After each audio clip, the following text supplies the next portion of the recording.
tercer bloque y hora hablar de el clima en la opinión pública. Exactamente. Bueno, aprovechamos que había salido justamente un nuevo trabajo de Gustavo Córdoba, de Subán Córdoba y Asociados, y estuvo aquí recorriendo también la provincia de Misiones, estuvo en Posadas, así que quisimos sentarnos a charlar con él, preguntarle respecto a esta relación que se ha dado muy particular. Según él dice que no recuerda mayores antecedentes de que haya tanta lejanía, tanto enfrentamiento entre el Estado Nacional y las provincias, entre los gobernadores que van intentando encontrar un espacio y la forma de defender también sus intereses, los intereses de la provincia. Y que va a ser, aparentemente, por lo menos en este proceso, el camino que ha decidido el gobierno nacional, digamos, porque aún mantienen distancia a pesar de que necesitan de las provincias para resolver leyes, para encauzar en definitiva este proceso económico. Así es. Lo escuchamos entonces a Gustavo Córdoba, la primera parte de esta charla.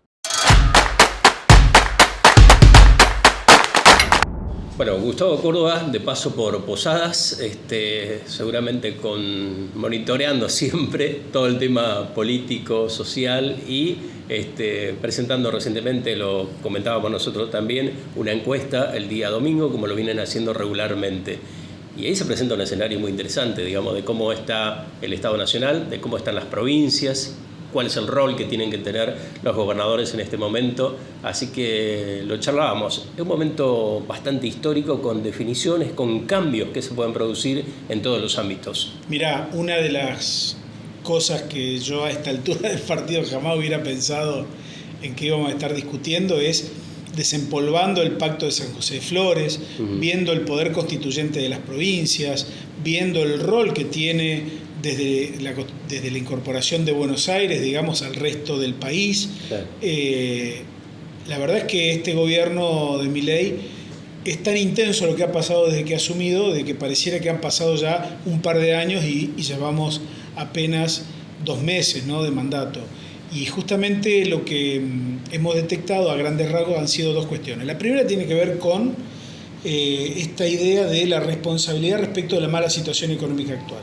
Sí. Si bien el gobierno anterior de Alberto Fernández y Sergio Massa se lleva un porcentaje más que importante, rondando casi el 50% de la responsabilidad, por primera vez en febrero tenemos que al frente ha pasado el gobierno de Javier Milei y Luis Caputo, porque nos medía 25% en diciembre, 38% en enero y hoy es 51%. Eso puede indicar, por un lado, el principio del fin de la luna de miel, que es posible, y por otro lado indica también la velocidad en la cual se produce el desgaste. Yo siempre decía, nosotros a Cristina Fernández le dimos 8 años y la castigamos electoralmente votando a Mauricio Macri. A Macri le dimos 4 años y lo castigamos electoralmente votando a Alberto Fernández. A Alberto Fernández le dimos apenas 2 años, ¿no?, y lo castigamos en esa famosa elección intermedia, ¿no?, que fue en donde surgió Milei. Claro. Ahora Milei tiene 60 días apenas de rodaje y tiene un desgaste importante. Ahora, el otro elemento que hemos detectado habla de la fortaleza en realidad de Milei y no de la debilidad, porque si bien reconocemos esta caída en su popularidad y en imagen, lo que está claro también es que ha cambiado el panorama en la Argentina de los tercios. Antes, nosotros en mayo del 2022, junto con Ana Paola Subán y con Mario Riorda, en una conferencia que dimos en un barrio de Mendoza que se llama Mendoza Norte, para el Comité Provincia del Radicalismo y el Comité Local de las Heras, dijimos y hablamos por primera vez y mostramos los datos de los famosos tercios. Tercios que después influyeron, ¿no?, en todo el escenario electoral hasta la victoria de Milei. ¿Qué es lo que está pasando ahora? Eso cambió, ya no hay más tercios, se está resignificando, estamos en un proceso de representación política nuevo, no sabemos cómo va a terminar, pero claramente hoy estamos viendo que se están conformando 2 grandes polos, el polo de Milei y el polo anti-Milei. ¿Cuál es la ventaja que tiene Milei en toda esta historia? Que el polo opositor hoy está profundamente disgregado, fragmentado, sin una representación unificada, sin liderazgos a la vista, con incluso miembros de este frente anti-Milei que jamás estarían juntos, como por ejemplo la coalición cívica y el radicalismo con una parte del kirchnerismo, ¿no? Claro. Eso sería insólito. Por otro lado, lo que hay que ver de Milei, independientemente de si se logra o no la fusión o la alianza con el PRO en materia legislativa, lo que nosotros estamos observando es que ya Milei, si proyectásemos a su figura en términos electorales a la elección intermedia del año próximo, contaría con casi la totalidad o casi el 100% de los que sufragaron a favor de Patricia Bullrich. Tendría una fuga en sus votos propios, pero concentraría la totalidad del voto que tuvo Patricia Bullrich en la primera vuelta, lo cual me lleva a pensar a mí que ha logrado la extrema derecha en la Argentina, algo que lo hemos visto en Estados Unidos con Donald Trump, lo hemos visto en Inglaterra con Boris Johnson, lo hemos visto también en Brasil con Bolsonaro, que es fuerzas de extrema derecha que terminan fagocitando a las fuerzas de la derecha tradicional o del centro derecha en cada uno de estos países, ¿no? ¿Ser provocador le sigue significando un buen negocio a Milei? Digo, porque hasta los que quieren acompañarlo, como ocurrió en la ley Ómnibus, se vio que terminó reaccionando de manera negativa y cargando contra todos. Bueno, hay un momento y un contexto para todo. La política por lo general suele subestimar, Tony, la posibilidad de entender en qué contexto está maniobrando y tomando decisiones y haciendo ese tipo de declaraciones. Claro. ¿Qué puede llegar a pasar? Que la política no se dé cuenta de que cambió el contexto, como por ejemplo Macri no se dio cuenta, Alberto Fernández tampoco se dio cuenta, o no lo quisieron ver, y siguieron con sus rutinas o inercias comunicacionales derivadas de la campaña electoral. El caso de Macri fue más paradigmático, y puede pasarle a este presidente Milei también, que todas las cosas que él dice, que a mucha gente que lo votó no le importan o no las tiene en cuenta, porque todavía creen que Milei va a producir un cambio fundamental en la economía. Ahora, si ese cambio no se produce o demora demasiado en el tiempo, y si Milei sigue con esa tonalidad de maltrato verbal a incluso sus propios aliados, es probable que si no hay una recuperación económica inmediata, bueno, Milei sufre una pérdida repentina de popularidad y caiga muchísimo en la encuesta. Es decir, todo lo que está diciendo y haciendo ahora puede repercutir recién cuando cambie el contexto. Claro. Y en cuanto al tema de legitimidad que charlábamos, incluso en el país se fueron haciendo elecciones previas antes de llegar a resolver la presidencia de Milei. O sea, gobernadores legítimamente electos que ahora son justamente maltratados con este concepto de que al parecer el único que tiene esa legitimidad es el presidente. Bueno, hay que verle el lado positivo. Estamos revisando contenidos federales.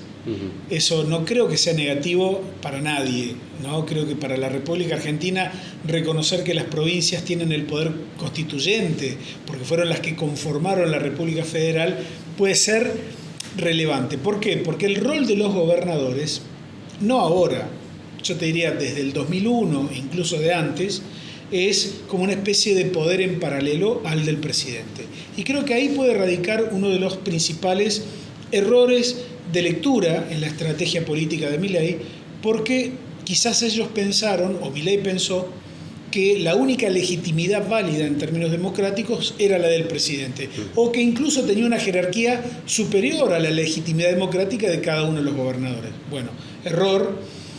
En cada una de las provincias, salvo alguna excepción muy puntual, los gobernadores suelen tener mejor imagen que los presidentes.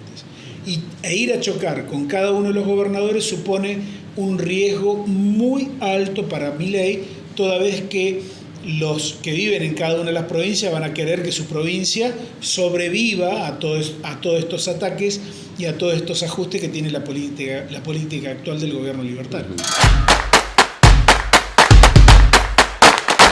Vamos a continuar porque hay una segunda parte. Hay que recordar que Suban Córdoba y Asociados fue una de las primeras encuestadoras que allá por principios del 2023 empezaba a decir, ojo que hay 3/3, Sí. Ojo que hay 3/3, ojo que van cabeza a cabeza Juntos por el Cambio en ese momento. Hoy ya Chao. Claro. Juntos por el Cambio, La Libertad Avanza y Unión por la Patria están muy parejos. Miren que esto va a ir hacia un balotaje y una elección muy reñida en primera vuelta. Se terminó concretando, por eso también nosotros seguimos mucho las encuestas de ellos, porque han medido bastante bien y bastante cercano a la realidad. Y hoy lo que están mostrando las encuestas es que empieza a dibujarse, se desdibuja esos 3/3 y empieza a dibujarse una polarización. Exacto. La Argentina no sale de la polarización, no logra salir de ese oficialismo y antioficialismo, solo que ahora cambia, ya no es kirchnerismo, antikirchnerismo, sino que ahora vamos hacia un libertarismo, antilibertarismo, Claro. digamos. Eso por un lado, pero también en el medio hay una suerte de burbuja y de armado interno entre distintos espacios. Está el espacio Maduro que acompaña a Milei, está el que quiere acompañar y por ahí los maltrata y se aparta un poquito nuevamente. Están aquellas provincias, que esto es lo que decía, el rol importante que van a tener las provincias en caso de que se agrave la situación, pero también están los demás partidos que están buscando dónde ubicarse. Así que un escenario de dispersión, pero tratando en el medio de este ruido político, económico, de tratar de ajustar. Pero también tiene una mirada muy particular de quién es Javier Milei y tiene su opinión profunda al respecto. Lo escuchamos. Para un gobierno provincial o para un gobernador, el hecho de ser preexistente a la nación, ¿qué le valida, digo, para accionar? Depende de la gravedad de la situación. Hay quienes sostienen que hoy estamos en una crisis terminal. Ahora, yo creo, y me baso en la opinión de algunos colegas, no estamos todavía en una situación ni en una fase aguda de la crisis. Distinguir estos dos momentos puede ser crucial. ¿Por qué? Porque en un momento de crisis aguda, los márgenes de acción de un gobierno son realmente acotados. Y allí sí, te diría, el rol de los gobernadores, una vez declarada esta crisis aguda, puede ser la única herramienta que tenemos de recuperar resortes de la democracia para la República, ¿no? Pero solamente en un caso de crisis aguda. No estamos todavía en esa situación. Milei creo que tiene margen de maniobra todavía, un margen de maniobra importante. Hay una sensación de que el estado de cosas, tal cual había dejado el gobierno de Alberto Fernández cuando dejó el poder, no podía seguir más así. Habrá que discutir si lo que propone Milei era lo que realmente quería la gente o si la gente en realidad quería que se fuera el gobierno anterior sin más. Así que bueno, habrá que ver el choque que vamos a tener seguramente allá por marzo, abril, el impacto definitivo de las medidas económicas y si en el fondo la misma clase media que le dio el poder a Milei le va a dar también el margen de tiempo necesario como para que la economía produzca resultados positivos, ¿no? Porque depende básicamente de la clase media, que va a tener que resignar desde calidad alimentaria, calidad en su seguridad, calidad en el servicio de salud, y vamos a ver hasta dónde está dispuesta la clase media argentina, que suele ser bastante acrítica, ¿no? Que acompañan las buenas y no acompañan las malas. Vamos a ver si esta misma clase media que votó a Milei le da el tiempo que Milei necesita para lograr resultados positivos. ¿Y al gobernador o a los gobernadores qué les conviene? ¿Plantarse ante situaciones determinadas, proteger más a sus propios ciudadanos, a provinciales, digamos, o establecer, digamos, un mayor diálogo, apertura, alianzas con el gobierno? Fíjate que es interesante ver el estado actual de los gobernadores. Por primera vez el peronismo no tiene una mayoría importante en el perfil de los gobernadores. Es más, uno puede decir, bueno, pero hay un montón de gobernadores peronistas o filoperonistas, sin dudas, pero tampoco es que estén coordinando políticas entre ellos o que tengan un líder nacional que diga, bueno, los gobernadores tienen que avalar tal o cual postura que hemos tomado en el cuerpo partidario, ¿no? Digo, es como que cada uno está maniobrando solo, cada uno está teniendo un grado de autonomía en la estrategia política que es muy relevante. No obstante eso, lo que hay que ver es que ellos dialogan mucho entre sí. Y los perfiles dialoguistas, los perfiles conciliadores, quizás no en este momento, pero sí quizás más adelante, tengan un valor diferente. Entonces, pensemos en aquellos gobernadores de provincias que no son ni peronistas, ni radicales, ni tampoco libertarias, bueno, Misiones es una, Río Negro es otra, podemos pensar, por ejemplo, en Neuquén, podemos pensar en Salta, Córdoba mismo. Digo, son provincias que tienen gobernadores que tienen protagonismo, que están en los medios nacionales, que están maniobrando, digamos, en este contexto crítico. Y creo que sin duda lo que se impone es la defensa irrestricta de los intereses provinciales. Claro. Mencionaban al comienzo de que hay que ver cuánto tiempo de gracia el pueblo le sigue sosteniendo a Milei para ver resultados. Hay claramente un núcleo duro que seguramente le va a dar un mayor tiempo, pero ¿cuánto tiempo puede durar de aquellos que dudaron desde un principio que sea efectivo este tipo de cambio que se está proponiendo? Bueno, esa es la gran pregunta. El que la sepa o el que le encuentre la respuesta rápido va a tener una gran ventaja. Yo tiendo a creer que los tiempos de espera se han ido achicando, la tolerancia es cada vez menor. Es cierto que Milei hoy tiene la ayuda de grandes grupos empresarios y de grandes grupos mediáticos, entonces posiblemente eso actúe como una especie de ayudín de último momento a favor de Milei.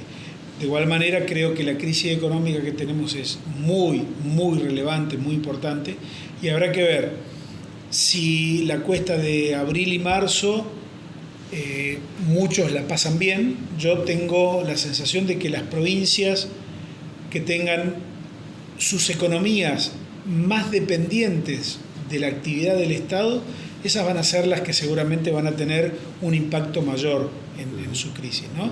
Y van a tener también un tiempo mayor en una eventual recuperación. Entonces podemos tener un momento en el cual tengamos baja inflación, una recuperación económica incipiente, pero no todas las provincias van a actuar de la misma manera. Algunas, las que tienen un mercado interno vinculado a lo privado más desarrollado, posiblemente tengan una ventaja allí y sean las que se recuperen primero. Ahora, la gran mayoría de las provincias argentinas no se van a recuperar rápido. Lo último, Gustavo, ¿la incidencia mayor en este momento sigue siendo lo económico, digamos? Porque atraviesa a todos. Son las expectativas económicas las que le permiten a Milei tomar estas decisiones arbitrarias que en otro contexto jamás se hubieran tomado, ¿no? O decir cosas que otras dirigencias jamás se hubieran dicho. Digo, el contexto es absolutamente determinante y es exclusivamente económico. Y lo último, este perfil que tiene Milei es realmente único en su característica, digamos, estudiando a todos los líderes del mundo, porque es lo que él también presenta, ¿no? Como algo totalmente nuevo que viene a romper todo a un Estado que al final le sienta bien, por lo menos al poder hasta ahora. A mí me sigue pareciendo una contradicción insalvable que filosóficamente Milei se sienta anti-Estado, ¿no? Digo, porque él dice que el Estado es una organización criminal. Entonces, ¿qué hace él? Exacto. Presidiendo una organización criminal, ¿no? Entonces, es como que ahí veo una contradicción flagrante, imposible de salvar, y creo también tiene un gran componente antipolítica, que lo demuestra porque él no confía en el diálogo, no confía en negociar. Negociar no es malo, al contrario, yo no conozco ningún país en el mundo que haya podido superar crisis económicas o institucionales sin diálogo entre las partes que lo componen.